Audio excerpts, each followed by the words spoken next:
who's the they when we talk about like they want to, they are doing this, they have a vision? Who's the they when we speak of this?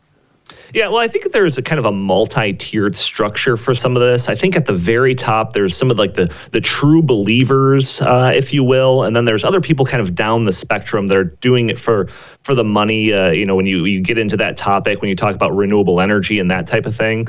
But all of this comes from the very top, which is the World Economic Forum types that we talk about a lot when we discuss these topics. And they have these programs that they've launched for a while that are all about food sustainability programs, and to make sure you see these Davos clips where these elite types go out there and they talk about how they bemoan the fact that our farmers across the world are more focused on producing as much food as possible and not taking the environment into account as much as they should. So all of this kind of top-down rhetoric comes from these World Economic Forum types, and then it's fed into these various government administrations, whether it's the Justin Trudeau administration in Canada, or the Biden administration here in the United States, or the various governments throughout Europe. And you see this trickle-down effect, and then you see these countries fall right in line and start passing these policies that are intended to help the environment, but in effect,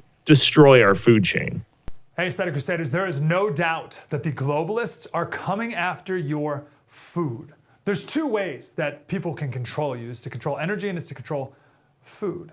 And they're doing that in many different ways right now. In our special that's available now, we talk about ESG scores. We talk with a cattle rancher and her on-the-ground experience. And I'm going to make the argument as to how and why these globalists are convincing you, or trying to convince you, to eat bugs.